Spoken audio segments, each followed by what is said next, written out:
Yo, Aaron here. I just want to take this quick opportunity to say hello to all my current subscribers and any newbies. Thanks for taking a chance. Today we're going to be learning Daddy by Coldplay. What a beautiful song. Here it is.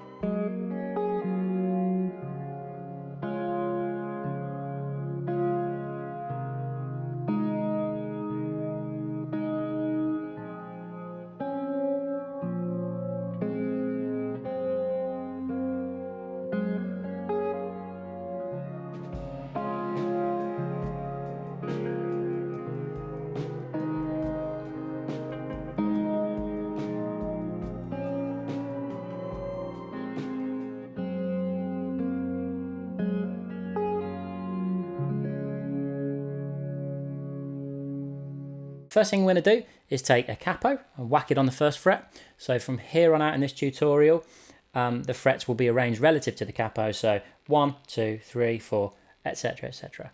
Let's get zoomed in. Before we start, I just want to say that the majority of this tutorial won't be focused on the fingering hand. It will be focusing on the fretting hand because that's the bit that's difficult to work out and that's the bit that's going to give us the music. I find that most students can actually find their way around their own kind of finger patterns.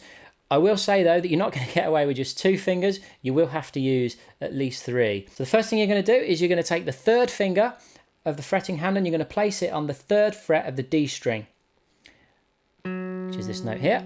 And then you're going to pluck at the same time the open G. Then you're going to hammer onto the 2nd fret of the G. Then you're going to place your 1st finger, an additional note, on the 1st fret of the B. Then another additional note is the 3rd fret of the high E with the pinky. So you should have 4 fingers down at once right now. And then you pull off to the open high E string. Now as you pull off to that open high E, you've also got to produce a bass note with the thumb at exactly the moment you do the pull off. So you'll have to work on that to get the timing.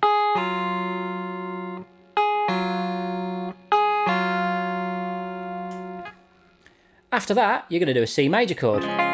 Quick recap for a C major chord. 3rd finger, 3rd fret of the A, 2nd finger, 2nd fret of the D, open G string, 1st finger, 1st fret of the B, and open high E string. And you play 5 strings, not the low E. And as for this song, the notes that you actually pluck, you pluck the A and the D together, and then you pluck the G, B, and high E together. And you do that twice.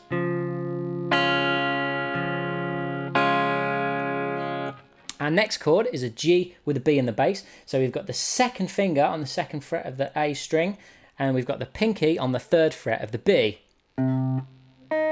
respectively. And in terms of the song, the notes you actually pluck, you pluck the A and the D together as before. And this time you just pluck the G and the B together. And you do those twice.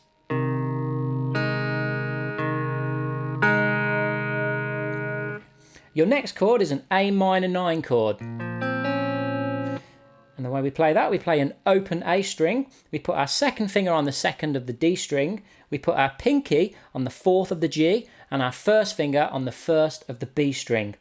Yes, that pinky is the 4th of the G. It is a little bit of a stretch, this chord, if you've never played it before. And the notes sound like this. And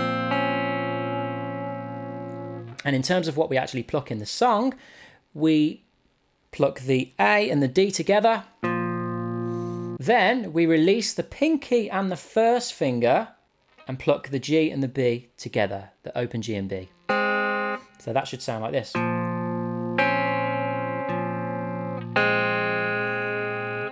Then I like to use my thumb for this next bit. I'll bring my thumb to the 1st of the low E.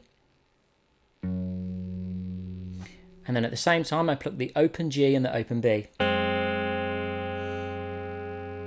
Then I pluck the 3rd of the D. My 3rd finger is on the 3rd of the D. My 2nd is on the 2nd of the G. All while letting that bass note ring over the top. Hear how that bass note's continuously ringing? It just kind of keeps the thing fluid. And then we're kind of back to the start with just a minor alteration. If you think back to what you did at the beginning, you're just going to modify that slightly. So instead of playing the 3rd of the D, you're going to play the 1st of the low E for the very first part of the sequence. So it's like this. You've got your thumb on the first of the low E, then you do the hammer onto the second fret of the G from the open G, and then you add the first finger again, and then you add the pinky again, and then you do the pull off, and also synchronize it with that additional bass note. So altogether you get